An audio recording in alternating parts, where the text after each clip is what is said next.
Okay guys, welcome back to the channel. So today we're going to run over why your BMW's OBD port is not working. Now there's many reasons for why your OBD port won't be working. Many of you will plug up a scan tool, plug up a scanner, and you'll find that your OBD port has no power. Now many people do not relay the information correctly, and some people do not explain every single detail as to why your OBD port will not be working on your BMW. And there's many other reasons for it just being a fuse, as many people like to make out. There's a lot more things that are linked onto the OBD to actually give it the 12 volt power apart from just a fuse. So we're gonna run through all the things that can stop your OBD port working on your BMW in this video. So let's get onto it. Okay guys, so this is my 6 Series, but it's no different from the E60 and E90. Now, as many of you guys know, there is a fuse box located behind this panel in the glove box. Now inside there is your fuses.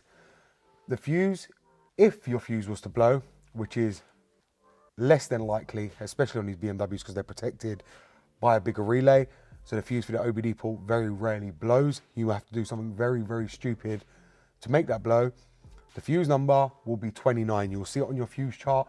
It will be for diagnosis or electric onboard computer. And that will be a 10-amp fuse that will blow or you'll need to replace. But as I said, it's more than likely that it will not be the fuse that has blown. Many people will run to that, checking that as to why their OBD port is not working with their scan tool. Their OBD port's getting no power. That's the first one that people check, and that's the one that many people, even online, seem to be pointing to as the cause. That is not the cause, and we're going to run over what the main cause usually is, why the fuse ain't working. That's just one of them. Now the next one is obviously located under here, which is the battery. Now, if you have a duff or dull battery, like this 6 Series had when it first came in here, a very cheap one, it wasn't held down, nothing was bracketed down, everything was a mess in here from someone just throwing in any battery they could from either a scrapyard or a cheap battery, then if your battery cells are completely dead and there's not enough power to even start the car, or there just is enough power to start the car, the moment you plug that OBD scanner up to it, it starts taking power. Therefore, it's going to drain the battery immediately. When that drains, you're going to have no power to your OBD socket. A lot of people seem to forget, even when sometimes you plug an OBD scanner up, always have at least a battery tender connected to the car.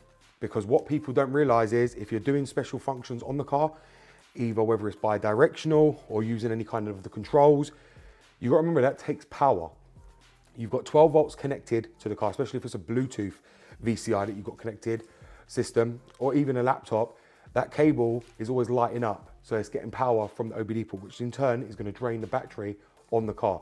This is why I state, no matter where you're programming or doing diagnostics, battery tender, voltage stabilizer should always be connected to these BMWs, because they will eat the power very quickly and then leave you without power, and that is never a good thing.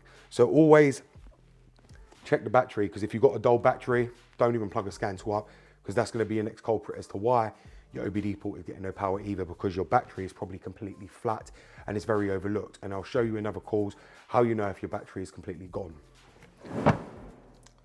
So to know if your BMW battery has completely gone, first thing to know is, because obviously you're going to have your key in the ignition. Now, if your key's in the ignition and it ain't ejecting when you press it, that's how you know your battery has died.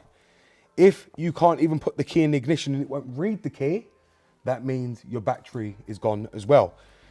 If the battery is not gone and it's absolutely fine, and your key is not being inserted and it won't let it stay inserted, it means that the reader isn't getting a signal. Now, if it ain't getting a signal, it will mean it's one of the modules. The module being the CAS module, which sits directly underneath here, which connects onto the key reader itself.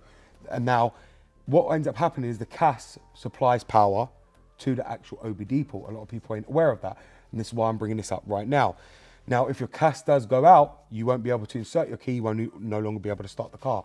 The CAS is the car access system, which responds with the key. This has got basically your mobilizer chip in.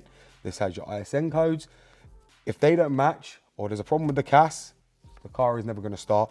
The ignition won't even turn on. That's part of the security.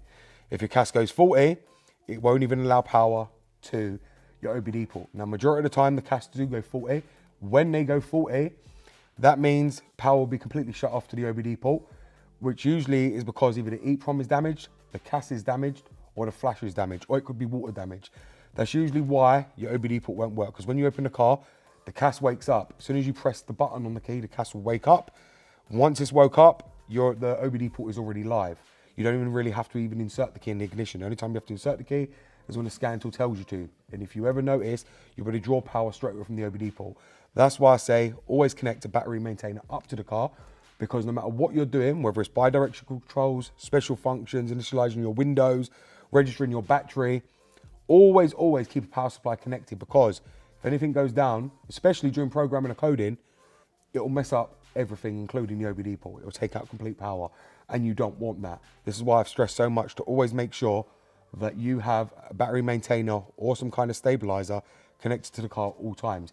This is why I don't mess about like that, purely because I know what will happen. I know the consequences of it. Luckily for me, if anything happens to my CASs or anything like that, I can recover them on the bench. It's not an issue for me, or I have the tools to recover them on the car. But you guys are not going to have that. You're not going to be so fortunate to have that. Therefore, if you mess up and that OBD port stops working, you're going to get no read on the module whatsoever. And the only way to do that is take out the module and do it on a bench where you can hardwire it into programmers to get a full readout or in it, which, like I said, none of you are going to have. So that's why, guys, be very careful. As I said, if the key ain't ejecting itself, battery's gone dead from the OBD port from drawing so much power. You'll get a battery symbol light most of the time come on. Some of the time, if it ain't registered, and this is why it's critical to register the battery, if the battery ain't registered, most of the time you'll get a battery sign come up on your dash saying for low voltage or low battery power. But this is why it's critical that you register the battery, otherwise you will not get that, because the battery won't know what AH it is. It won't even know a battery is registered. So it won't know when the battery is actually going down and the battery voltage is going down. That's why they say about registering it, because without registering it, you won't even get a message. The battery will just go dead. And a lot of you will probably know this. You've probably been sitting in the car with something, the battery's gone dead. You've had no warning. That's purely because the battery hasn't been registered. So do make sure that registers, because especially if you've got an E90, you'll fry your JBE, you'll fry your FRM as well, especially drawing so much power from the OBD port and not having a stabilizer connected at the same time. Do not do it. Like I said, majority of the causes is usually the CAS when the OBD port ain't working. If the OBD port ain't working, it's linked onto the CAS, which means you've got a problem with the CAS. And vice versa, if it's from the CAS, it will be to the DME as well. Same way, if you get a signal from the CAS and your OBD is working and you're managing to pick up the CAS, next thing you can't pick up the DME, then you've got a problem with the DME. It's not the OBD port. A lot of people seem to think, oh, it's the fuse for the DME, it's the fuse for this, it's the fuse for that. It's not. If you get a readout from your OBD port and it's fine and it reads the CAS, it reads every other module, then all of a sudden it don't read the DME or it don't read the KGM or it don't read this, then you have a problem with the module itself. Not actually the fuses, no wiring, no nothing. It's meant to be able to read every single module as soon as it picks up on the lines. If it doesn't, that is your issue.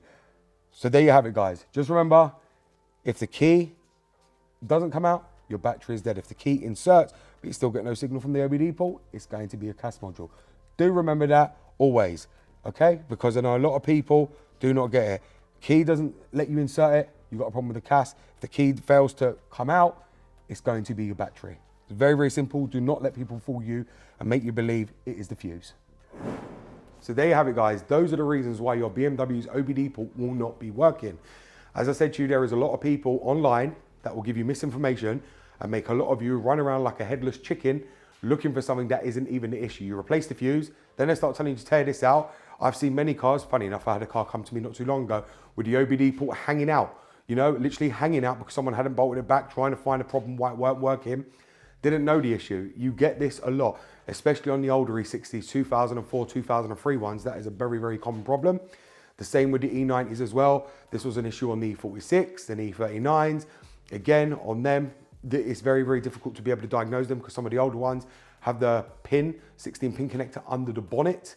And some of them have the OBD port inside the car. So they're all wired differently from year to year. But on the E60s, on the E90s, E63s, E64s, E70s, they're all connected onto the CAS. And on the E70s and actually E90s, they're actually wired to the JBE, which is junction box electronics, which provides power to the OBD port along with the CAS. So them two together are connected together. There's a very different in the United, which makes it a lot harder. A lot of people ain't aware of that, and that's why I'm making you guys aware right now. So if your fuse blows on the JBE, not only do you mess up the CAS, you actually mess up your JBE as well. Where with the 60, it's not like that. If it's messed up, it is only going to be mostly the CAS. or the fuse or your battery, as I said. So thank you very much for watching, guys, and I hope this video will help many of you manage to solve your OBD port not working on your BMW. Thank you very much for watching. It's BMW Dr. Dean here, and goodbye.